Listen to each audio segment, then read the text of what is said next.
में पहले हम लोग बहुत कुछ पढ़ चुके थे। क्या पढ़ चुके थे कि माइथ जो होता है वो कैसी कहानी होती है, वो पुराना कहानी होती है। माइथ कैसी कहानी होती है, पुराना कहानी, यानी कि बहुत समय पहले का कहानी को क्या बोलते हैं, माइथ, पौराणिक कहानी हम लोग कहते हैं। ठीक है। माइथ के बारे में अगर जाने तो माइथ में हम लोग ऐसे ऐसे कहानी के बारे में पढ़े थे जो सच्ची घटना हो ही नहीं सकती। यानी कि आपने पढ़ा था क्रेनस के बारे में, पढ़ा था ना, ग्रीक के महाकाव्य इलियड और ओडिसी में आपने क्या पढ़ा था, क्रेनस के बारे में। क्रेनस राजा था, अपने पिता को क्या किया था, विश्वासघात करके राजा बन गया था, फिर विवाह किया रेहिया से, उससे जो जितना भी संतान जन्म लेता था क्रेनस सबको खा जाता था, क्योंकि क्रेनस को डर लगता था कि भाई हमने अपने पिता से विश्वासघात किया तो मेरा भी जो संतान उत्पन्न होगा वो भी विश्वासघात करेगा, तो वो अपने सभी संतानों को खा जाता था। फिर एक समय आया जब क्रेनस का एक और संतान उत्पन्न हुआ, उसका नाम था ड्यूस। तो रेहिया को लगा भाई ये भी मेरा पति, इसको भी क्या करेगा, खा जाएगा। तो रेहिया ने क्या किया, ड्यूस को पत्थर के पीछे छिपा दिया। तो क्रेनस गया उस पत्थर को ही खा गया, लेकिन ड्यूस बेचारा बच गया। जब ड्यूस बड़ा हुआ तो क्या किया, अपने पिता को पानी में औषधि मिलाकर पिला दिया। तो क्रेनस उस दवा को पिया, तो जितना भी संतान को उन्होंने खाया था सभी को क्या किया, उगल दिया। और फिर ड्यूस काचे किया, क्रेनस को युद्ध में हराकर खुद राजा बन गया। तो ये सब कहानी जो हम लोग पढ़ते हैं, ये कहानी हमको लगता नहीं है कि सच होगा, है ना, आपको भी नहीं लगता होगा सच होगा। ये कहानी काल्पनिक कहानी के रूप में आपको लगती है। ठीक है। तो हिंदू समाज ने भी अपने समाज का 4 वर्गीय विभाजन किया। हिंदू समाज ने अपने समाज को 4 भागों में बांट दिया। ठीक है, हिंदू समाज ने अपने समाज को कितने भागों में बांट दिया, 4 भागों में। यह विभाजन ऋग्वैदिक पौराणिक कहानी द्वारा होता है। इसके बारे में अच्छा से जानेंगे अभी। ऋग्वेद के 10वें मंडल पुरुष सूक्त में स्पष्ट रूप से कहा गया है कि किस प्रकार प्रथम निर्माणकर्ता प्रजापति ने स्वयं अपने अंगों को अलग अलग कर अपने अंगों से 4 वर्णों का निर्माण किया।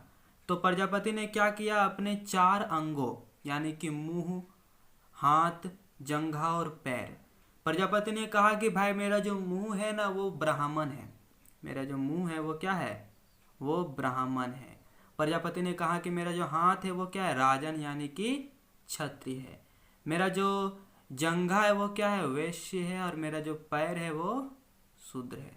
प्रजापति जी ने कहा मेरा जो मुंह है वो ब्राह्मण है, यानी ब्राह्मण का काम क्या होता है, ब्राह्मण का काम होता है पूजा पाठ करना। क्या होता है, पूजा पाठ करना, पूजा करना।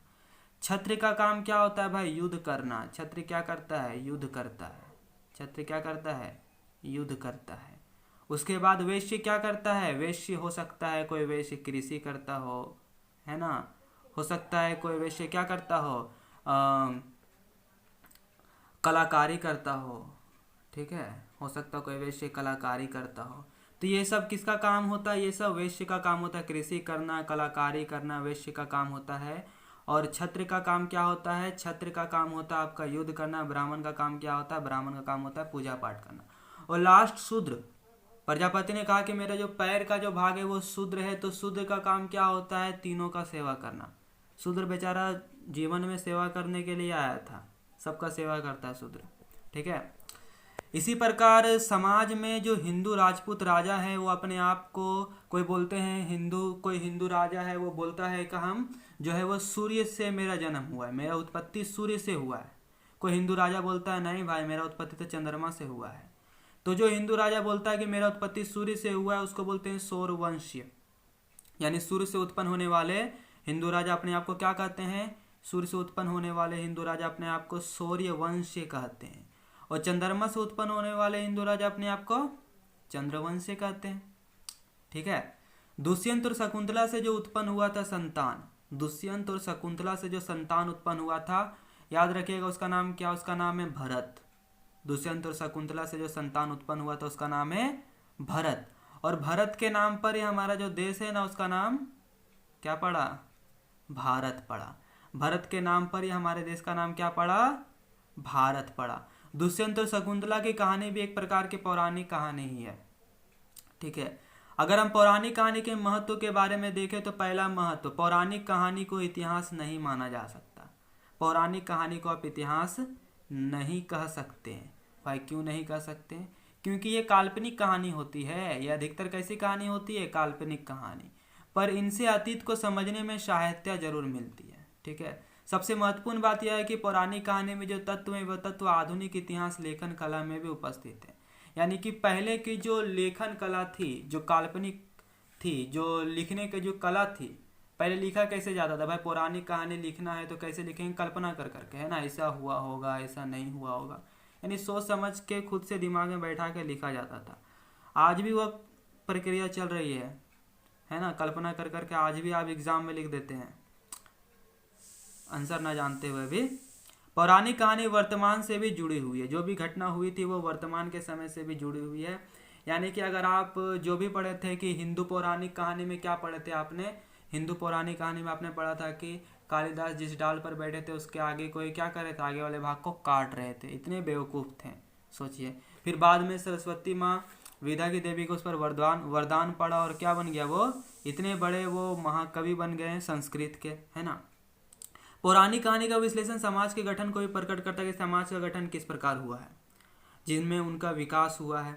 पौराणिक कहानी में अतीत के इतिहास के अनेक सत्य छिपे हैं। बहुत सारे सत्य पौराणिक कहानी में छिपा हुआ है।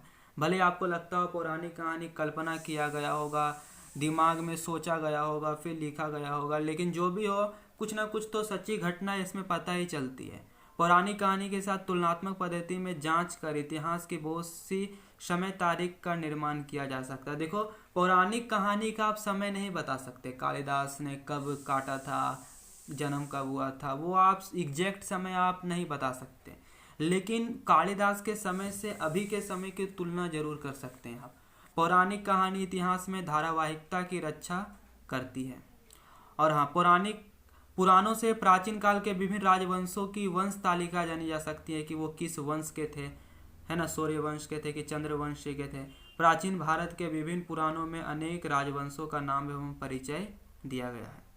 किंवदंती के बारे में अगर देखें, किंवदंती क्या होता है भाई? किंवदंती यानी कि लीजेंड। आप किसी स्पेशल मनुष्य के बारे में बात करेंगे, कोई मेन आदमी के बारे में बात करेंगे तो वो किंवदंती, ठीक है। स्पेशल आदमी के बारे में बात करेंगे तो किंवदंती है।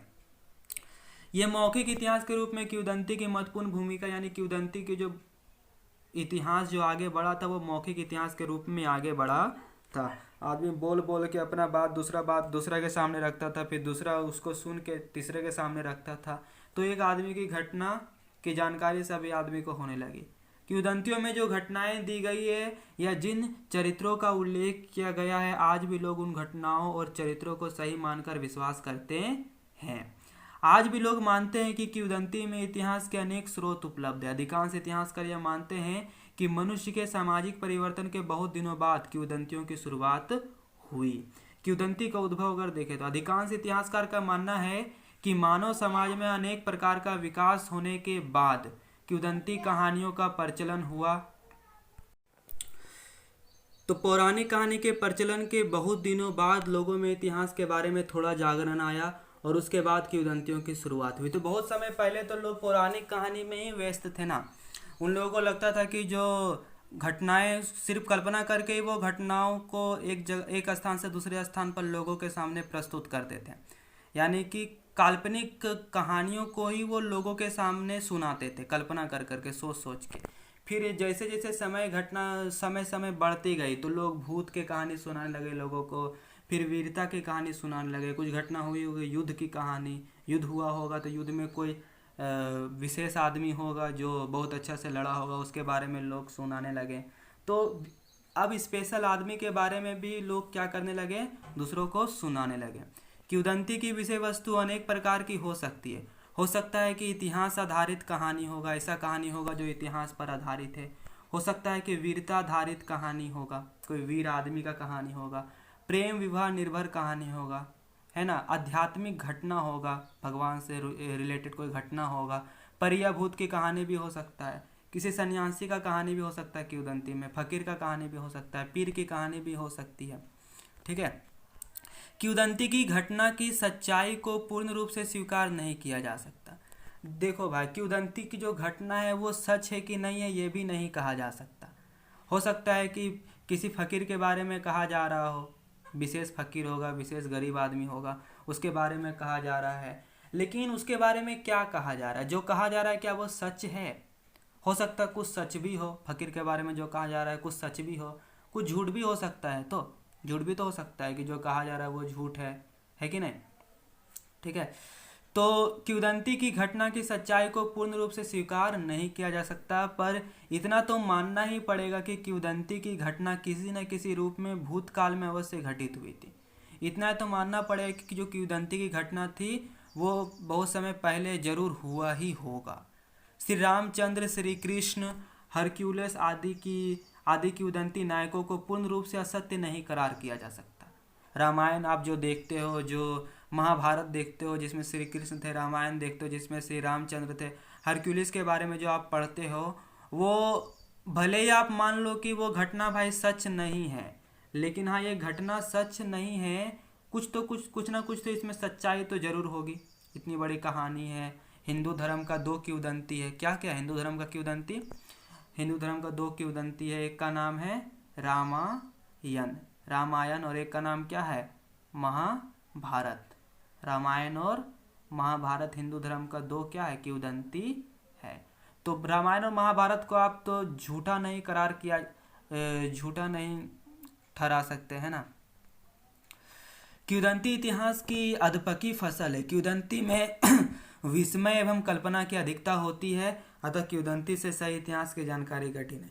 देखो किंवदंती की जो भी कहानी है वो भी कल्पना की गई है। अब रामायण में देखते हो कि वो रावण लेके उड़ रहा है ना, सीता माँ को, तो उड़ रहा है, तो वो उड़ने की घटना आपको क्या लगती है सच होगी?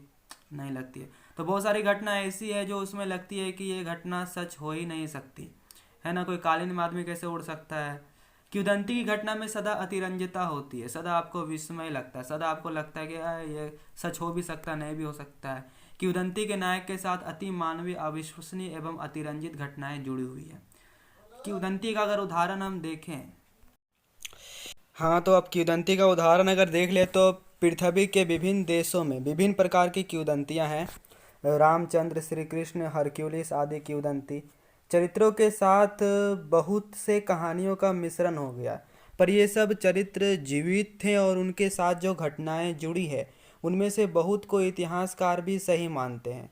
कुछ किंवदंती के चरित्रों का वर्णन निम्नलिखित है। जैसे अगर रामचंद्र के बारे में अगर आप पढ़ते हो है ना, रामचंद्र के बारे में, तो प्राचीन भारत के महाकाव्य के रामचंद्र किंवदंती के महत्वपूर्ण चरित्र हैं।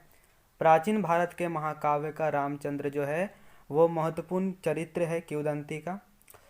रामचंद्र के संबंध में जो किंवदंती प्रचलित है उनमें सबसे महत्वपूर्ण घटना है अपनी पत्नी सीता एवं भाई लक्ष्मण के साथ वन जाना। रामचंद्र जी के बारे में आप क्या पढ़ते हो कि वो अपने भाई लक्ष्मण और पत्नी सीता के साथ कहाँ चले गए थे? 14 वर्षों के लिए वन चले गए थे। लंका का राजा रावण को हराना, लंका का राजा जो रावण था उसको क्या किया था? रामचंद्र ने हरा दिया था। फिर अयोध्या आकर गद्दी पर बैठ जाना, है ना। आप ये सब श्री रामचंद्र जी के बारे में पढ़ते हो। ये सब क्या है? किंवदंती है श्री रामचंद्र जी के बारे में जो आप पढ़ते हो। श्री कृष्ण जी के बारे में अगर आप देखें तो श्री कृष्ण जी महाभारत महाकाव्य का श्री कृष्ण का चरित्र एक अद्भुत किंवदंती चरित्र है। श्री कृष्ण जी को आप कहाँ पर पढ़ते हो? महाभारत में आप पढ़ते हो। इनके जीवन की महत्वपूर्ण घटनाएं हैं कि कंस के जेल में इनका जन्म हुआ। कंस जो कि इसका मामा था, उनके जेल में इनका जन्म हुआ। कंस की हत्या, अनेक गोपियों के साथ कृष्ण लीला करना, कुरुक्षेत्र के युद्ध में अर्जुन का सारथी बनकर कौरवों का नाश करना और कुरुक्षेत्र के मैदान में अर्जुन को गीता का उपदेश देना, ये सब आप श्री कृष्ण जी के बारे में पढ़ते हैं। आप जानते हो कि श्री कृष्ण महाभारत में थे और उन्होंने क्या किया था? अर्जुन का साथ दिया था। लास्ट में अर्जुन को उन्होंने क्या किया था? गीता का उपदेश दिया था, है ना। ठीक है, अर्जुन ने क्या किया था? कर्ण को लास्ट में हरा दिया था, है ना। ठीक है, हरक्यूलिस के बारे में अगर आप देखते हो हरक्यूलिस को, तो प्राचीन ग्रीस का हरक्यूलिस ग्रीस का प्रमुख किंवदंती है। जिस तरह आप भारत में देखते हो कि भारत में भाई रामायण है, महाभारत है, उसी तरह ग्रीस में भी आप हरक्यूलिस के बारे में पढ़ते हो। भारत में आप श्री रामचंद्र जी के बारे में पढ़ते हो, भारत में आप श्री कृष्ण जी के बारे में पढ़ते हो, उसी तरह ग्रीस में आप हरक्यूलिस के बारे में पढ़ते हो। तो हरक्यूलिस भी एक किंवदंती का ही चरित्र है। हरक्यूलिस उत्तरी अफ्रीका का एक योद्धा एवं सेनापति था। वह हरकुलिस कौन था? हरकुलिस उत्तरी अफ्रीका का योद्धा था और सेनापति था। इसके बारे में परिचित किंवदंती है कि ज्यूस ने घुमक्कड़ शिशुपुत्र हरक्यूलिस की हत्या करने के लिए 2 सांप भेजा। भाई ज्यूस ने क्या किया कि हरक्यूलिस की हत्या करने के लिए 2 सांप को भेजा, जा हरक्यूलिस को मार के आना।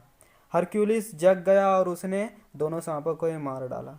बच्चे में ही हरक्यूलिस दोनों सांपों को मार डाला।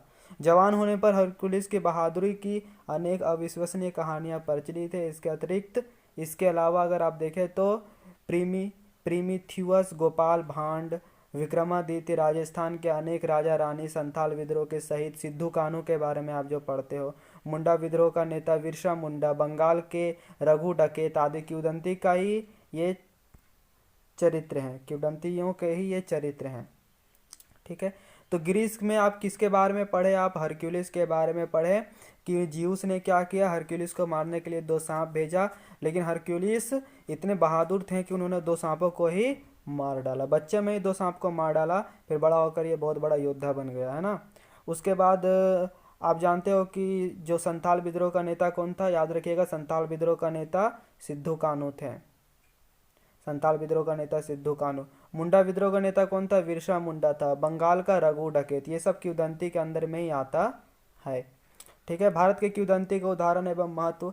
किंवदंती एक पुरानी कहानी होती है जिसमें अतीत की किसी घटना का वर्णन होता है।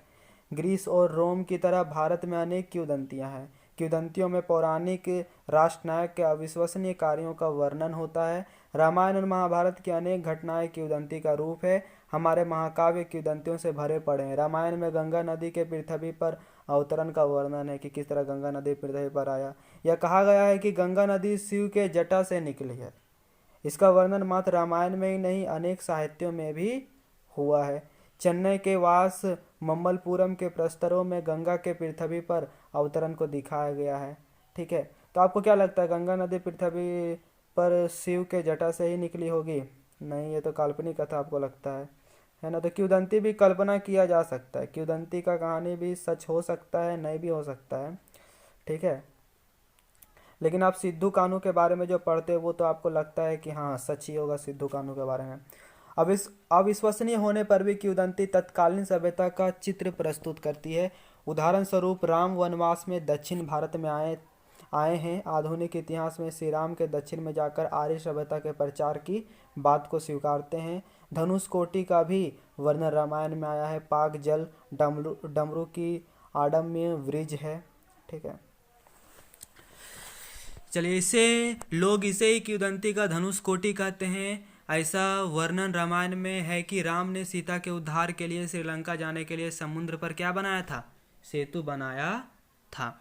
ठीक है, राम कहाँ पर आए थे? राम भाई भारत से दक्षिण में आया था। आपको पता है का श्रीलंका भाई रावण का क्षेत्र लंका है ना।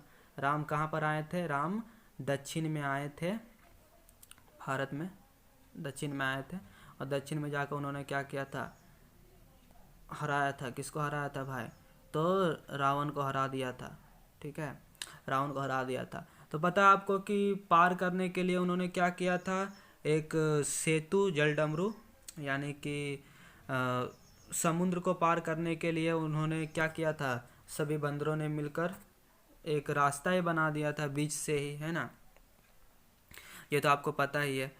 अगर इसके महत्व के बारे में हम देखें, इसके अगर महत्व के बारे में देखें हम, तो इसका महत्व क्या है ना।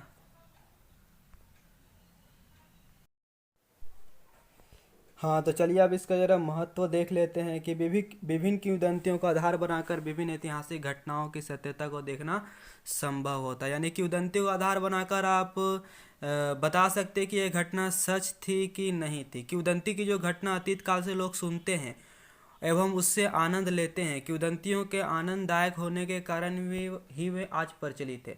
जो भी आप किंवदंती की घटना सुनते हैं वो कहीं ना कहीं आनंद आपको लगता है, मज़ा आता सुनने में।